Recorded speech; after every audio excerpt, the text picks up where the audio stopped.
दोस्तों नमस्कार, मैं हूँ विनीता यादव। बड़ा सवाल आज एक ये उठ रहा है कि जब देश के सीजीआई डीवाई चंद्रचूड़ बस अब कुछ ही दिनों में रिटायर हो जाएंगे और रिटायर होने से पहले उन्होंने कई ऐसी तस्वीरें भी बनाने की कोशिश की कि लोग उन्हें याद रखें। अपने भाषणों में भी वो ये बातें कह चुके हैं कि वो इतिहास में कुछ नया करके जा रहे हैं, कि नहीं ऐसा वो सोचते हैं और क्या कुछ वो करना चाहते थे और क्या वो नहीं कर पाए और क्या कर पाए, इन बातों पर भी मंथन करते हैं। लेकिन उससे बड़ा सवाल ये है कि उनके रिटायरमेंट से पहले हरियाणा चुनाव की 20 सीटों पर हरियाणा की 20 सीटों पर दोबारा चुनाव की जो बात कांग्रेस ने रखी है और अब वो सुप्रीम कोर्ट पहुंच गई है। तो इस मामले पर अगर डीवाई चंद्रचूड़ के जाने से पहले कोई बड़ा फैसला आ जाता है, तो वाकई में ये अपने आप में एक और बड़ी लकीर होगी इतिहास में, जो कि नजरअंदाज नहीं की जा सकती है। लेकिन उनके जाने के बाद जब जस्टिस संजीव खन्ना जो सीजीआई बन के आ रहे हैं अगले, उनके दौरान ये बात अगर आती है, और क्योंकि पहले ही वो कई मामलों पर अपने फैसले सुना चुके हैं, केजरीवाल और संजय सिंह को भी उन्होंने जमानत दी थी। लेकिन आप और हम सभी जानते हैं कि केजरीवाल की जमानत जब होती है, वो बाहर आने के बाद में कांग्रेस का साथ छोड़ देते हैं और हरियाणा में अलग से चुनाव लड़ते हैं, जिसका नुकसान कांग्रेस को होता है। तो ये कौन-कौन सी परिस्थितियां हैं जब इस तरह की तस्वीर सामने दिखाई देती है, ये सवाल पैदा करती हैं कि क्या वाकई में सब कुछ ठीक है या दाल में कुछ काला है। तो हरियाणा में 20 सीटों पर दोबारा चुनाव हो सकता है कि नहीं, ये प्रैक्टिकली कितना पॉसिबल है और कानून क्या वाकई में यहाँ पर कोई बड़ा फैसला ले सकता है, क्योंकि ईवीएम को लेकर पहले ही ना जाने कितनी याचिकाएं लग चुकी है सुप्रीम कोर्ट में, और सुप्रीम कोर्ट में सीजीआई से लेकर तमाम जस्टिस कई लोग ये कह चुके हैं कि हर बार नई याचिका आ जाती है लेकिन कोई प्रूफ लेकर नहीं आता है, जैसे कि पहले ही सोच समझ के व्यक्ति उस बारे में अपनी धारणा लिए बैठा हो, जांचे बगैर। खैर, हमारे साथ इस वक्त राजीव जी जुड़ रहे हैं और राजीव जी के साथ इस चर्चा को हम आगे बढ़ाएंगे और समझेंगे कि क्या वाकई में आज की तारीख में ये कहा जाए कि जस्टिस संजीव खन्ना जब सीजीआई होकर आ जाएंगे, उनके वक्त में क्या उम्मीद की जा सकती है सर कि वो हरियाणा में दोबारा चुनाव कराने का फैसला दे, क्योंकि ऐसा कहा जाता है कि जस्टिस संजीव खन्ना जो है वो आरएसएस से इन्फ्लुएंस्ड हैं। देखिए विनीता, बात यह है कि judiciary is suppose to be free, independent, fair, but ये सबसे पहली चीज है कि सवाल क्यों आ रहे हैं ऐसे, मतलब कि ऐसे विचार भी क्यों आ रहे हैं लोगों के मन में। और उसका कारण यह है कि जो हाल के दिनों में जो कुछ घटनाएं हुई हैं, अगर आप देख लीजिए राम मंदिर का फैसला, उसको लेकर कोई मतलब कई कई सवाल उठते चले गए और आज भी वो सवाल वहीं के वहीं खड़े हैं सुप्रीम कोर्ट के फैसले को लेकर। उसके बाद जिस तरीके से चीफ जस्टिस रंजन गोगोई राज्यसभा पहुंचते हैं, या हम हाल के दिनों में देखते हैं कि जज रिटायर होने के बाद किसी पार्टी को ज्वाइन करते हैं और फिर जाकर चुनाव लड़ने की बात आती है। उसमें जज तो मतलब अलग बात है, और उसके पहले कई ऑफिशियल्स के ऊपर ये बात आती है। तो कहीं ना कहीं ये जो हमारे जो इंस्टीट्यूशंस हैं वो कहीं ना कहीं मतलब उन पे सवाल उठ रहे हैं। अब देखिए, डीवाई चंद्रचूड़ रिटायरमेंट की कगार पे है। आपने कहा कि क्या हरियाणा में ऐसा हो सकता है। देखिए, मेरा ये मानना है कि ये अगर ऐसा होता है तो लैंडमार्क डेवलपमेंट होगी, अदरवाइज, और शायद ये पहली बार है कि कांग्रेस 20 सीटों को लेकर सुप्रीम कोर्ट को अप्रोच किया है, वो अपने आप में एक बहुत बड़ा सवाल है।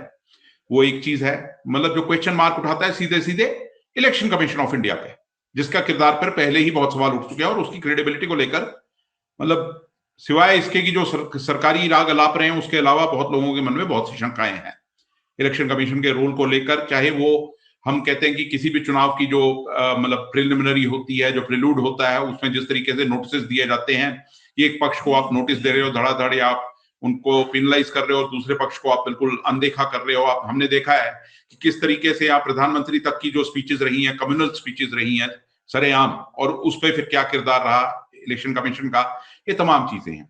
अच्छा, उम्मीद ये की जाएगी जस्टिस खन्ना जब आएंगे उनसे भी उम्मीद सीधी, देखो देश को उम्मीद इंस्टीट्यूशन से है। देश जो है वो झुकता है जुडिशरी एज एन इंस्टीट्यूशन के आगे, supreme court as an institution के आगे, किसी इंडिविजुअल के आगे। तो सबको बस उम्मीद यही है कि चीजों को मेरिट पे स्टडी किया जाएगा। अब वो मेरिट पे स्टडी होता है, ये केस कब तक चलता है, क्या जस्टिस चंद्रचूड़ के रहते ही इस पे कुछ फैसला तो दूर की बात है, पर अगर कुछ ऑब्जर्वेशंस भी आती हैं तो उसके क्या मायने होंगे, वो एक चीज रहती है।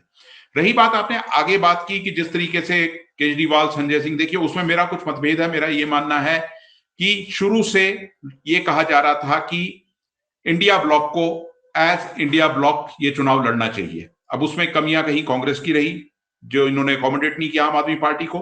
कुछ एडजस्टमेंट हो पाती तो शायद कुछ रिजल्ट्स और होते, वो एक अलग चीज है।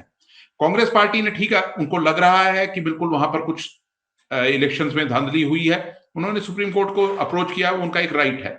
आगे कोर्ट अपना काम कैसे करती है वो अभी हमने देखना है, और किस तरीके से केस को प्रेजेंट किया जाता है। देखिए ऐसे केसेस में क्या होता है कि फैसला एक तरफ रहता है, पर जिस तरीके से केस को प्रेजेंट किया जाता है किसी भी पक्ष द्वारा, चाहे वो दूसरा पक्ष भी हो या जिसने पीआईएल फाइल किया उसका पक्ष हो, क्या दलीलें दी जाती है, क्या एग्जाम्पल्स दिए जाते हैं, क्या क्या जजमेंट्स को कोट किया जाता है, वो सब देखना जो है वो बहुत जरूरी होता है ऐसे मामलों में। जी, मेरा सवाल ये था कि सीजीआई के बदलने पर आपको लगता है कि, क्योंकि ये अपने आप में एक पद है, व्यक्ति बदलेगा, पद तो वही है ना, और कानून भी वही है, देखने का तरीका भी वही रहना चाहिए, लेकिन व्यक्ति के बदलने का फर्क तो पड़ ही सकता है चीज पर।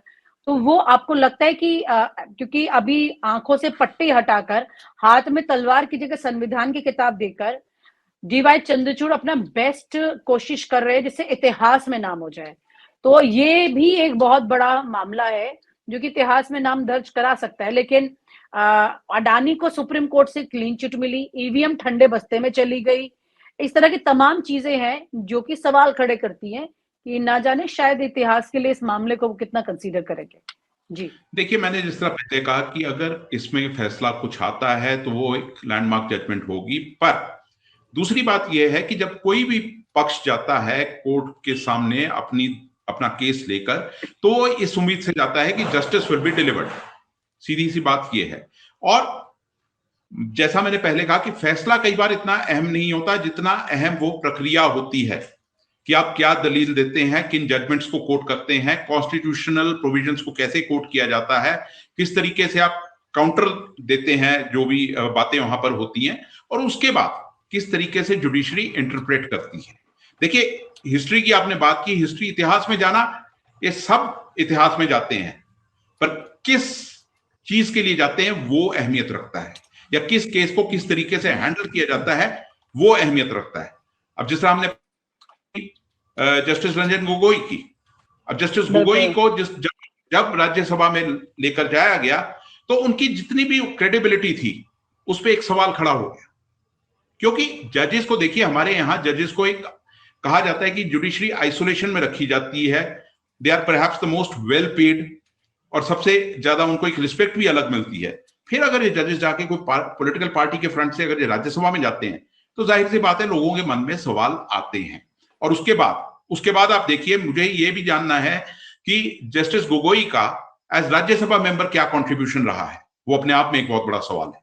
किन मुद्दों पे उन्होंने बात की और किन मुद्दों को उठाया वो भी एक सवाल है। तो वही चीज यहां भी होगी। देखिए एक जज से दूसरे जज के पास मामला अगर जाता है तो ठीक है, वो मेरिट्स पे कंसीडर करेंगे, ये उम्मीद की जाती है। आफ्टर ऑल वो क्वालिफाइड जज हैं और थ्रू अ प्रॉपर सिस्टम वो एक चीफ जस्टिस के पद पर आ रहे हैं, तो उनसे उम्मीद की जाती है, जुडिशरी से उम्मीद की जाती है कि आपका जो फैसला है वो मेरिट्स को देखते हुए आएगा, वो चीज है। जी, मेरिट्स को देख के आएगा, लेकिन फिर भी जजेस के साथ मामले जुड़ जाते हैं।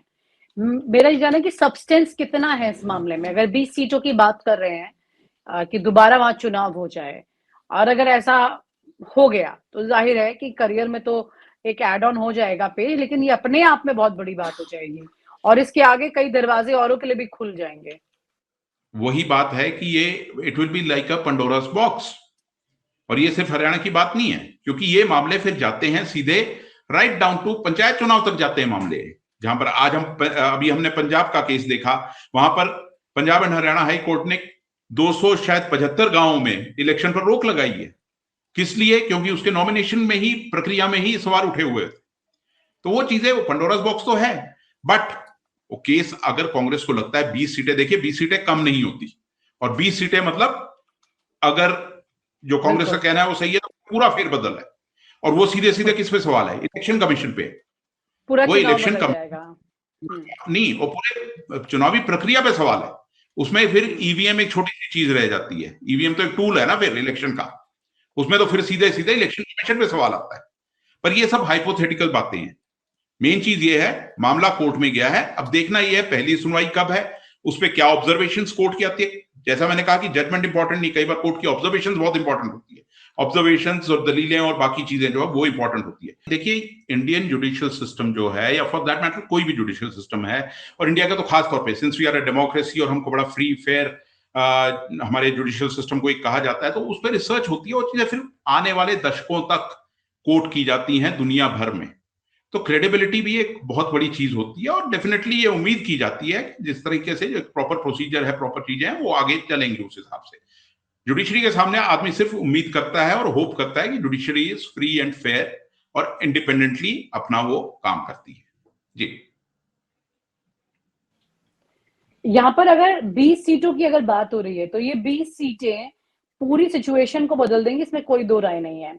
खास तौर से अगर बात की जाए 24 सीटें ऐसी हैं हरियाणा में जिसमें सबसे ज्यादा यादव बेल्ट वाले जो हैं, जहाँ पे वोटर ज्यादा रहे हैं।